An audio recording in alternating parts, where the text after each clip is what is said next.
திருச்சியில் BSNL தலைமை அலுவலகம் முன்பாக மாணவர் இயக்கங்களின் கூட்டமைப்பு சார்பில் மும்மொழி கொள்கையை கண்டித்து கண்டன ஆர்ப்பாட்டம் நடைபெற்றது. இந்த ஆர்ப்பாட்டத்திற்கு ஆதரவு தெரிவித்து திருச்சி மேயர் அன்பழகன், திமுக மத்திய மாவட்ட செயலாளர் வைரமணி உள்ளிட்டோரும் கலந்து கொண்டு மத்திய அரசை கண்டித்து முழக்கங்களை எழுப்பினர்.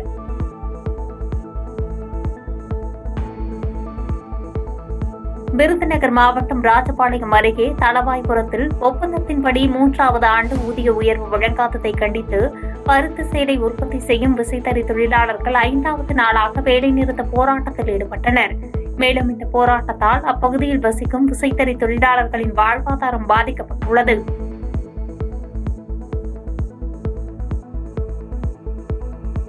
பெரம்பலூரில் மாணவர்கள் அணி கூட்டமைப்பு சார்பில் மத்திய அரசை கண்டித்தும் இந்தி திணிப்பை எதிர்த்தும் கண்டன ஆர்ப்பாட்டம் நடைபெற்றது.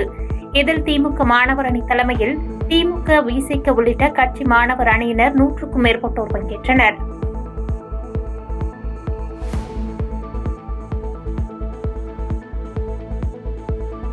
பெரம்பலூர் மாவட்ட ஆட்சியர் அலுவலகம் முன்பு ஜாக்டோ ஜியோ அமைப்பினர் கவன ஈர்ப்பு ஆர்ப்பாட்டம் நடத்தினர். இந்த ஆர்ப்பாட்டத்தில் சுமார் 200க்கும் மேற்பட்டோர் கலந்து கொண்டு புதிய ஓய்வூதிய திட்டத்தை ரத்து செய்து பழைய ஓய்வூதிய திட்டத்தை அமல்படுத்த வேண்டும் உள்ளிட்ட பல்வேறு கோரிக்கைகளை வலியுறுத்தி முழக்கம் எழுப்பினர்.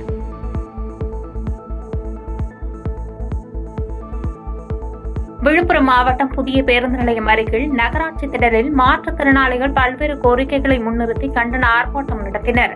ஆர்ப்பாட்டத்தில் மாற்றுத்திறனாளிகள் சாலை ஓரங்களில் தள்ளுவண்டி கடை நடத்த நகர விற்பனை குழுவின் விதிமுறைப்படியும் முன்னுரிமை அடிப்படையில் அனுமதி வழங்கி ஏற்கனவே மனுக்கள் வழங்கிய நிலையில் இதுவரை மாவட்ட நிர்வாகம் எந்த பதிலும் அளிக்கவில்லை என குற்றம் சாட்டினர். அரசு கொடுத்த பிறகும் கடைக்கோடி மக்கள் கைக்கு அது வந்து சேரவில்லை என்கின்ற ஒரு சிரமமான ஒரு சூழல் இருப்பது என்பதை காட்டுவதற்காகத்தான் இந்த ஒன்று கூடலாக சாமி வரம் கொடுத்தாலும் பூசாரி வரம் கொடுக்காத நிலையில் இருக்கிறது என்பதை தமிழ்நாடு அரசிற்கும் விழுப்புரம் மாவட்டத்தினுடைய மாவட்ட நிர்வாகத்திற்கும் அன்புடன் சுட்டிக்காட்டுவதற்காகத்தான் இந்த கவன ஈர்ப்பு ஆர்ப்பாட்டத்தை நாங்கள் நடத்தி கொண்டிருக்கிறோம். பொள்ளாச்சி அருகே உள்ள பக்குவதிபாளையம் கிராமத்தை சேர்ந்தவர் சதீஷ். இவர் நேற்று இரவு மதுபோதையில் வீட்டிற்கு அருகே உள்ள மேல்நிலை குடிநீர் தொட்டியின் மீது ஏறி உள்ளே இறங்கியுள்ளார். பின்பு காலையில் போதை தெளிந்தவுடன் மேலே வர முயன்று வர முடியாததால் கூச்சல் விட்டுள்ளார். இதனை கண்ட அப்பகுதி மக்கள் தீயணைப்புத் துறையினருக்கு தகவல் தெரிவித்ததை அடுத்து அங்கு வந்த தீயணைப்புத் துறையினர் மேல்நிலை நீர்த்தேக்க தொட்டியினுள் இருந்த சதீஷ்குமாரை பாதுகாப்பாக கயிறுகள் மூலம் மீட்டனர்.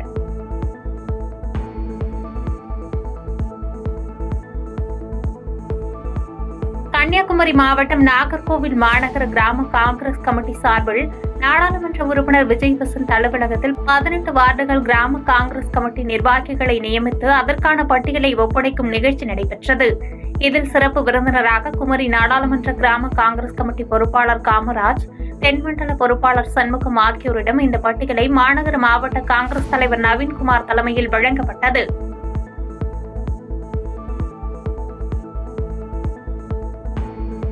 மும்மொழி கொள்கையை கடைபிடிக்க வேண்டும் என்று வலியுறுத்தும் மத்திய பாஜக அரசை கண்டித்து மாணவர் இயக்கங்களின் கூட்டமைப்பு சார்பில் ஈரோட்டில் கண்டன ஆர்ப்பாட்டம் நடைபெற்றது.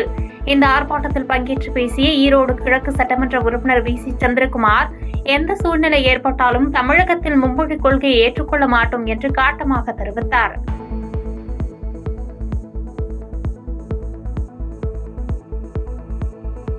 இந்தி திணிப்பை எதிர்த்து திருவாரூர் புதிய ரயில் நிலையம் முன்பு மாணவர் அணி சார்பில் திருவாரூர் சட்டமன்ற உறுப்பினர் பூண்டி கலைவாணன் தலைமையில் மத்திய அரசின் மும்மொழி கொள்கையை கண்டித்து ஆர்ப்பாட்டம் நடைபெற்றது. ஆர்ப்பாட்டத்தில் கல்லூரி, பள்ளி மாணவ மாணவிகள் மற்றும் மதசார்பற்ற முற்போக்கு கூட்டணி கட்சியினர் என 1000க்கும் மேற்பட்டோர் கலந்து கொண்டு மத்திய அரசுக்கு எதிராக கண்டன முழக்கங்களை எழுப்பினர்.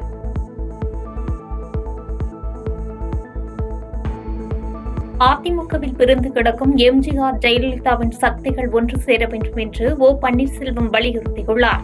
சேலம் விமான நிலையத்தில் செய்தியாளர்களுக்கு பேட்டியளித்த அவர் 2026 சட்டமன்ற தேர்தலில் ஒருங்கிணைந்த அதிமுக போட்டியிட வேண்டும் என்று தொண்டர்கள் கருதுவதாக கூறினார்.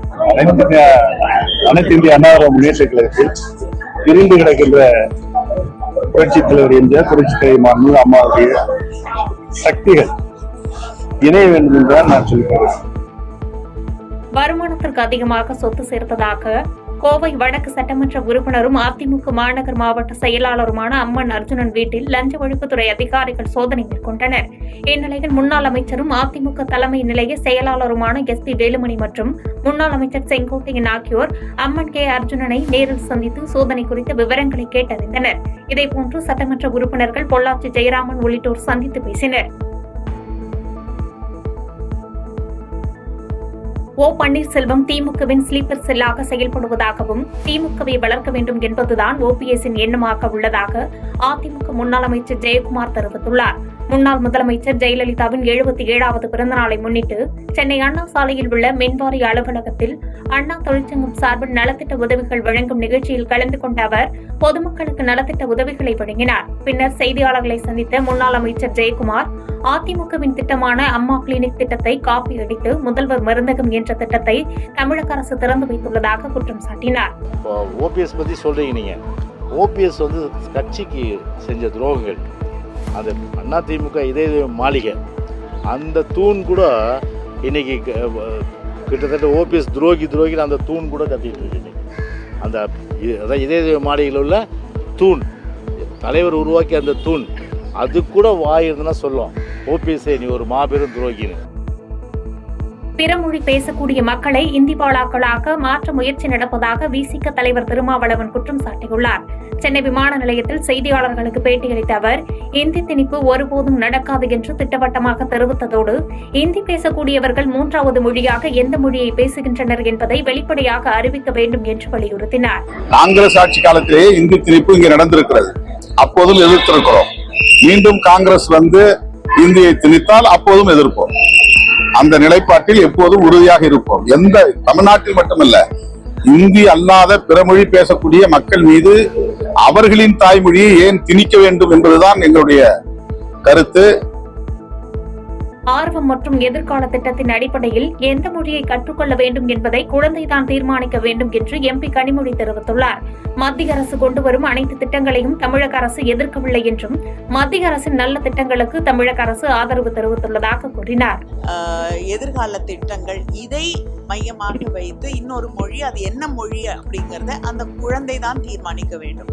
அதை விட்டுட்டு ஒரு மாநிலம் நீண்ட போராட்டத்திற்கு பிறகு 2 மொழி கொள்கை என்று முடிவு செய்த பிறகு இன்னொரு மொழியை நான் கொண்டு திணிப்பேன் அப்படின்னு தொடர்ந்து அந்த ஹிந்தி திணிப்பை செய்து கொண்டிருப்பது நிச்சயமாக ஏற்றுக்கொள்ள முடியாத ஒன்று. என்னை தெர்மோகோல் என்று ஓட்டுகிறார்கள். மக்களின் குடிநீர் பிரச்சனையை தீர்க்க பரிச்சார்த்த முறையில் தெர்மோகோல் விட்டு ஆய்வு செய்தோம் என்று முன்னாள் அமைச்சர் செல்லூர் ராஜு தெரிவித்துள்ளார். மதுரையில் செய்தியாளர்களுக்கு பேட்டியளித்த அவர் அனுமதிக்கப்பட்ட அளவை விட கூடுதல் உயரத்தில் கட்டடம் கட்டியவர்கள் மீது மாநகராட்சி அதிகாரிகள் நடவடிக்கை எடுக்க வேண்டும் என்று வலியுறுத்தினார். மேலும் கழிவுநீர் கலப்பதால் வைகை ஆறு மிக மோசமான நிலைக்கு சென்று கொண்டிருப்பதாக குற்றம் சாட்டினார்.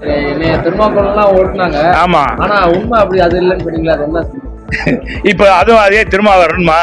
இல்ல இன்னைக்கு நான் எப்படி மாமன்றத்துக்கு போனோனோ என்ன நோக்கத்துக்கு போனேன்? மதுரை மக்களுக்கு மிக கஷ்டப்படுறாங்க, துன்பப்படுறாங்க, தெருவிளக்கு சரியா எரியல, குப்பையும் கூடமா மதுரை காட்சி அளிக்குது, உயர் நீதிமன்றமே சொல்லிருச்சு. அது மட்டுமல்ல, விரைவாக கோடை காலம் ஆரம்பிக்கிறதுனால விரைவாக குடிநீர் பற்றாக்குறை வராதுங்க. புதுச்சேரி சட்டப்பேரவை பட்ஜெட் கூட்டத்தொடர் வரும் மார்ச் 10ஆம் தேதி துணைநிலை ஆளுநர் உரையுடன் தொடங்க உள்ளதாகவும் 12ஆம் தேதி காலை 9:30 மணிக்கு நிதித்துறை பொறுப்பு வகிக்கும் முதலமைச்சர் ரங்கசாமி நிதிநிலை ஆண்டிற்கான முழுமையான பட்ஜெட் தாக்கல் செய்ய உள்ளதாக சபாநாயகர் செல்வம் தெரிவித்துள்ளார். சட்டப்பேரவையில் சட்டமன்ற உறுப்பினர்கள் ஒருமையிலும் தரம் தாழ்ந்த வகையிலும் பேசக்கூடாது, இதை மீறினால் சட்டசபை கூட்டத்தின் போது தக்க பதிலும் நடவடிக்கையும் எடுக்கப்படும் என்று எச்சரிக்கை விடுத்தார். 26ஆம் தேதி இந்த 3600 கோடி 1000 கோடி கொடுத்திருக்காங்க. இது சம்பந்தமான ஆய்வுக் கூட்டத்திற்கு நாளை தலைமைச் செயலர் உள்ளிட்ட அதிகாரிகள் டெல்லி சென்றாங்க. அங்கு அதற்கான ஒப்புதல் பெறப்பட்ட பின்னர் மீதி உள்ள தொகைகளும் முழுமையாக அறிவிக்கப்படும். திருவண்ணாமலை மாவட்டம் ஆரணி அருகே முன்னாள் மறைந்த முதலமைச்சர் ஜெயலலிதாவின் 77வது பிறந்தநாளை முன்னிட்டு பொதுமக்களுக்கு அன்னதானம் மற்றும் நலத்திட்ட உதவிகளை மத்திய மாவட்ட கழக செயலாளர் ஜெயசுதா லட்சுமிகாந்தன் வழங்கினார்.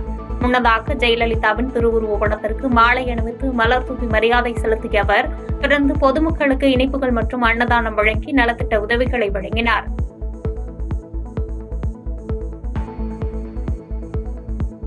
திருப்பத்தூர் மாவட்ட ஆட்சியர் அலுவலகம் முன்பு மதுவிலக்கு மற்றும் ஆயத்தீர்வுத்துறை சார்பில் கள்ளச்சாராயம் மற்றும் போதைப்பொருள் தடுப்பு விழிப்புணர்வு பேரணி நடைபெற்றது. முன்னதாக இந்த பேரணியை மாவட்ட ஆட்சித்தலைவர் சிவ சவுந்தரவள்ளி தொடங்கி வைத்த நிலையில் பேரணியில் மாவட்ட காவல் கண்காணிப்பாளர் ஸ்ரேயா குப்தா, மாவட்ட வருவாய் அலுவலர் நாராயணன் மற்றும் கல்லூரி பள்ளி மாணவர்கள் என ஏராளமானோர் கலந்து கொண்டு விழிப்புணர்வு ஏற்படுத்தினர்.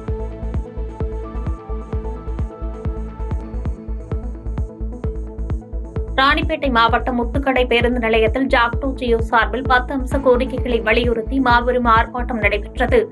கூட்டமைப்பு சங்கங்களின் மாவட்ட ஒருங்கிணைப்பாளர்களான மாவட்ட செயலாளர் பாலமுருகன், மாவட்ட தலைவர் நரசிம்மன் தலைமையில் நடைபெற்ற இந்த ஆர்ப்பாட்டத்திற்கு ஆசிரியர்களின் சங்கங்கள், கூட்டணிகள், அரசு ஊழியர்கள், அரசு பணியாளர்கள் என 500க்கும் மேற்பட்டோர் கலந்து கொண்டனர்.